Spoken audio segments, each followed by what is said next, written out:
नमस्कार साथियों, स्वागत है आपका अपने YouTube चैनल बेटू यूपीपी में। आरपीएफ कांस्टेबल और एसआई क्या क्या सुविधाएं मिलती हैं। और ये वर्दी बहुत से बच्चे हैं जो अक्सर इस वर्दी को पसंद करते हैं क्योंकि इस वर्दी में बहुत सारी सुविधाएं हैं। आज आपको हमारे इस वीडियो में आरपीएफ से संबंधित आज आपको संपूर्ण जानकारी प्राप्त हो जाएगी कि इस वर्दी में आपको क्या क्या ड्यूटी क्या रहेगी, आपकी ट्रैवलिंग में क्या व्यवस्था रहेगी, आपकी फैमिली की क्या व्यवस्था रहेगी, वगैरह वगैरह। बहुत सारे आपके डाउट्स हैं क्योंकि अगर आपका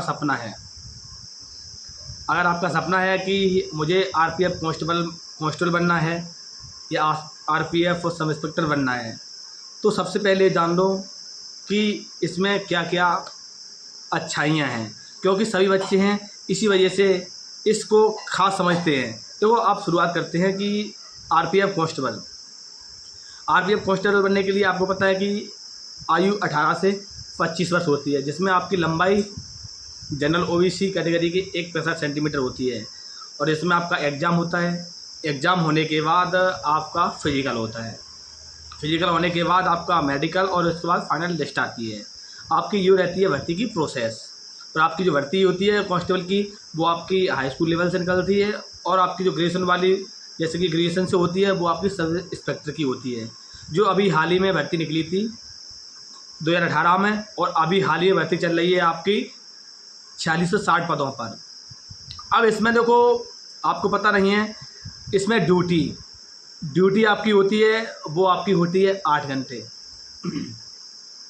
8 घंटे ड्यूटी होती है। 8 घंटे ड्यूटी के बाद आपको संडे में आपको वीकली, जैसे एक हफ्ते में एक बार छुट्टी मिलती है। जैसे आपको छुट्टी किस वजह से मिलती है, जैसे कि आप अपना खुद का मेंटेनेंस, जैसे बालों को कटिंग करवाना और अपनी जो वर्दी को अच्छी तरह से प्रेस कराना वगैरह वगैरह, बहुत सारी जो अपने आप को अच्छी तरह से मेंटेन रखना, इस वजह से आपको एक वीकली में छुट्टी मिलता है।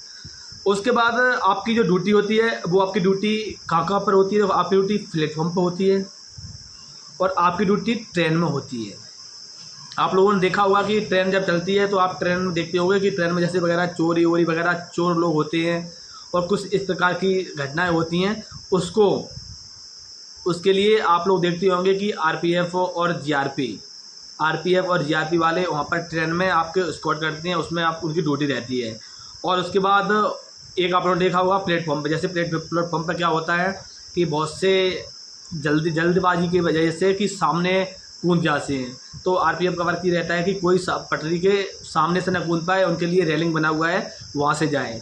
ये आपका ड्यूटी होता है।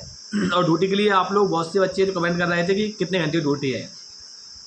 अब इसमें देखो, आपकी जो सुविधाएँ हैं, जैसे कि आपको ट्रेवलिंग, जैसे आप कहीं जा रहे हो, ऐसे आप आपकी फैमिली जा रही है, तो अगर आप जैसे रेल में मिलता है, आपको टिकट मिलता है, जैसे साल में आपको एक बार मिलता है। एक बार आपकी फैमिली को, और जैसे आपके पत्नी हो, कुल मिला के अगर आपको टोटल देखा जाए तो आपको साल में 3 बार आपको मिलता है टोटल। इसमें आपको टिकट फ्री यात्रा, आप फ्री यात्रा इसमें कर सकते हो।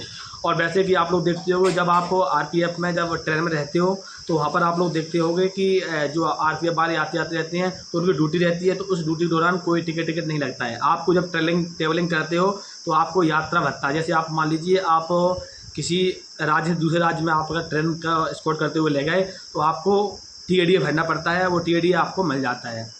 इसमें आपकी सैलरी है, वो आपकी स्टार्टिंग सैलरी लगभग आपकी 42,000 रुपये से है। आपको स्टार्टिंग में सैलरी मिलेगी, आपका पूरा फंड एंड सब कट कुटूर के आपको 42,000 रुपये आपको, जब आपको ट्रेनिंग के दौरान जब आप जाओगे तो आपको ट्रेनिंग के दौरान इतनी सैलरी मिलेगी। इसमें सुविधाएं आपको जो वायरिंग मिलती है, आपको रहने के लिए एक बार तो अच्छी वायरिंग होगी, वहाँ पर कूलर पंखा सब कुछ लगे हुए होंगे।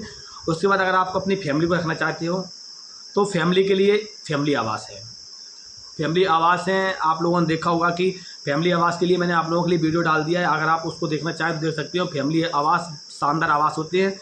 और उसके बाद इसमें मेडिकल की सुविधा होती है। और बच्चों को पढ़ाने के लिए, जैसे कि मेडिकल में आप स्वयं, अपने माता पिता और अपनी पत्नी, बच्चे को आप 5 लाख से लेकर 8 लाख तक का इलाज करा सकते हो। इस आपको यहाँ पर इस सुविधा दी जा रही है। और बच्चों की पढ़ाई के लिए आपको यहाँ पर पैसा मिलता है, लगभग आपको पैसा मिलता है। अगर 2 बच्चों पर मिलता है पैसा, अगर 3 बच्चे होंगे तो 3 बच्चे का पैसा नहीं मिलेगा, 1 बच्चा या 2 बच्चे पैसा मिलता है आपको। 1,20,000 के लगभग आपको पर साल के हिसाब से आपको इसमें जो आपको पैसा मिलता है। अब इसमें देखो आरपीएफ बहुत से बच्चे हैं जो अक्सर हमसे जुड़े हुए हैं, कमेंट कर रहे थे कि इसमें जो आपका मेडिकल कैसा होता है और फिजिकल कैसा होता है। तो आरपीएफ में आपका मेडिकल, आपको जैसे कि मैंने बताया है कि आप लोग अगर देखना चाहो तो मैंने मेडिकल का वीडियो डाल दिया है। हाँ, फिजिकल आपका इसमें थोड़ा तगड़ा होता है आपका, जैसे कि 1600 मीटर रनिंग होती है, लॉन्ग जंप होता है, हाई जंप होता है। तो इसके आवेदन की जो प्रक्रिया है, बहुत से बच्चे हैं जो इसमें आवेदन नहीं करते हैं, क्योंकि आपकी जो भर्ती होती है जो पूरे राज्य के लिए, जैसे भारत के सभी राज्यों के लिए भर्ती होती है, जिसमें आपको पोस्टिंग होती है। पहले जो प्रक्रिया थी वो पोस्टिंग की, वो आपको जैसे कि आप जनपद चुनते थे, आप जोन चुनते थे, तो अब आपका जोन वो जनपद वाला जो आपका सिस्टम है वो ख़त्म कर दिया गया है। अब आपकी जो पोस्टिंग होगी वो आपकी पोस्टिंग, जैसे रेलवे भर्ती बोर्ड है, वो आपकी पोस्टिंग कहीं भी कराएगा। तो जहाँ पर अगर फोर्सेस की कमी होगी, मान लीजिए कि आप वहाँ पर उसने दिल्ली में आपकी सब कुछ फोर्स पूरा इकट्ठा है, ठीक है, बटालियन है, तो वहाँ पर अगर मान लीजिए कि उत्तर प्रदेश में अगर फोर्स की ज़रूरत पड़ेगी इस थाने पर, तो वहाँ पर 5 कांस्टेबलों की पोस्टिंग कर दी जाएगी। इस प्रकार से आपकी जो फीमेल हैं, जो फीमेल लड़कियां हैं, अक्सर हमारे पास वो भी कमेंट कर रही थी, तो लड़कियों को अक्सर ये होता है, लड़कियों के लिए आपको अपने घर के, जैसे कि आप अपने राज्य में हो, राज्य में ही आपको पोस्टिंग दी जाती है, क्योंकि लड़कियों को ज़्यादा आने जाने में ज़्यादा समस्याएं होती हैं। तो इसमें आपको आरपीएफ में बहुत सारी सुविधाएं हैं, जैसे कि और सुविधाएं वगैरह, जैसे कि मान लीजिए आप किसी दूसरे राज्य में जा रहे हो तो वहाँ पर आपको अलग से, जैसे आप यहाँ पर जॉब कर रहे हो, मान लीजिए आप उत्तर प्रदेश में जॉब कर रहे हो और आपका कुछ वर्क की वजह से आप मान लीजिए कुछ दूसरे राज्य में गए हो, तो आपका जो एक्स्ट्रा भत्ता है वो आपकी सैलरी में ऐड हो जाता है। तो इससे संबंधित अगर आपको आरपीएफ कांस्टेबल और एसआई से संबंधित अगर आपको और सारी जैसे भर्तियाँ की प्रक्रिया आती रहती हैं, सभी भर्ती की अगर आपको इन्फॉर्मेशन चाहिए और ख़ास करके अगर आप आरपीएफ की आपको संपूर्ण जानकारी चाहिए, तो आप हमारे इस चैनल को सब्सक्राइब कर लो और जुड़ जाओ। क्योंकि अभी जो भर्ती प्रक्रिया आती हैं, बहुत सी भर्तियाँ ऐसी आती हैं जिनकी आप लोगों के पास सटीक इन्फॉर्मेशन नहीं पहुंच पाती है। तो उसके लिए आप हमारे इस चैनल से जुड़े रहोगे तो जैसे ही कोई भर्ती की इन्फॉर्मेशन मिलेगी तो मैं आप लोगों को अपने वीडियो के माध्यम से पहुंचाऊंगा। अगर आप सब्सक्राइब कर लोगे तो आपके पास नोटिफिकेशन हमारा ऑटोमेटिकली पहुंच जाएगा। ठीक है भाई लोग, जय हिंद।